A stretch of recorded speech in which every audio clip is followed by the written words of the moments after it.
Wow. Um, Halo guys, balik lagi di ulasan.id. Di video kali ini kita bakal cari tahu cara menghitung daya buat PC yang mau kita bikin biar gak salah dalam pemilihan kapasitas PSU-nya. Karena banyak orang yang masih salah dalam pemilihan kapasitas PSU ini. Bisa aja kurang atau terlalu besar yang jadinya mubazir. Ya walau memang pemilihan kapasitas PSU yang besar itu bisa jadi investasi ke depannya. Jadi kalau kalian mau upgrade ke spek yang makan power lebih tinggi, kalian nggak perlu ganti lagi PSU-nya. So langsung aja kita ke topik pembahasan utamanya.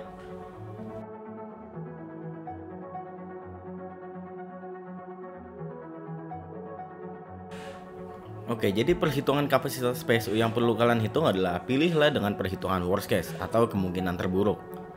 Kemungkinan terburuk tuh apa sih?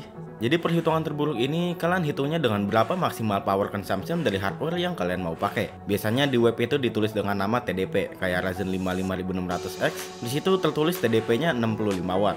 Maka prosesor ini maksimal powernya ada di angka 65 watt. Ini tanpa overclock ya.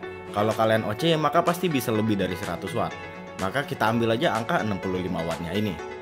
Buat motherboard biasanya makan daya sekitar 20-80 watt, tergantung apa aja yang kalian colokin di USB atau mungkin GPU yang nggak pakai PCIe connector kayak GTX 750 Ti. Maka kita anggap aja motherboard ini makan daya 30 watt. Buat RAM biasanya makan daya sekitar 2-4 watt dari daya yang disuplai sama motherboard. Jadi nggak usah kita hitung lagi ya di sini. Untuk GPU-nya kita ambil contoh RX 7700 XT yang bisa jadi sweet spotnya Ryzen 5 5600X. GPU ini bisa mencapai 245 watt maksimum tanpa overclock. Tapi balik lagi ke settingan game yang kalian pakai ya.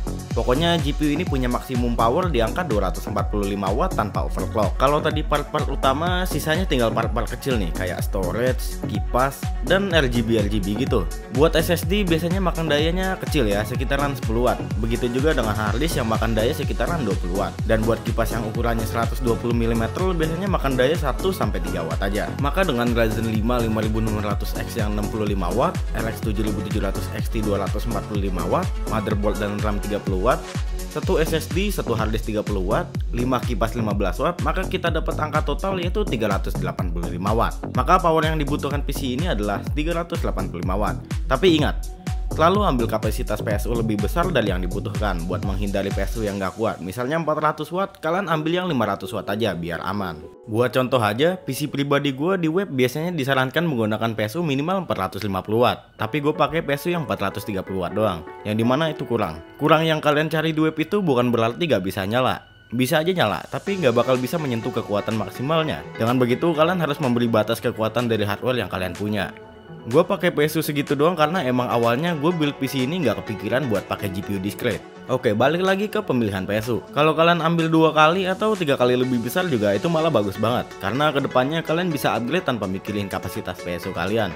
Tapi biasanya kapasitas PSU yang besar itu bisa menyebabkan listrik rumah mati kalau nggak kuat. Karena ada lonjakan daya yang besar ketika baru dicolokin ke stop kontak. Nah, selanjutnya ada rating. Kayak white, bronze, gold, platinum, titanium. Itu adalah rating efisiensinya. Contoh 500 watt yang white ini punya efisiensi 80%. Sedangkan titanium punya efisiensi 94%. Maka dengan PSU yang punya rating titanium, maka total konsumsi daya PC ini 14% lebih rendah daripada yang punya rating white. Jadinya biaya listrik PC ini lebih murah. Tapi di rating ini juga biasanya menjadi standar bahwa PSU yang white ini punya proteksi standar, mencukupi, dan di titanium memiliki proteksi yang lebih lengkap buat mencegah kerusakan hardware yang disebabkan masalah kelistrikan, yang bisa bikin kerusakannya menyebar ke seluruh hardware PC, bahkan bisa sampai meledak. So, sampai sini dulu penjelasannya cara milih PSU yang cocok buat PC kalian. Kalau ada pertanyaan lain, silahkan tanya aja di kolom komentar ya. Terima kasih udah nonton video kali ini. Sampai jumpa di video selanjutnya. Bye.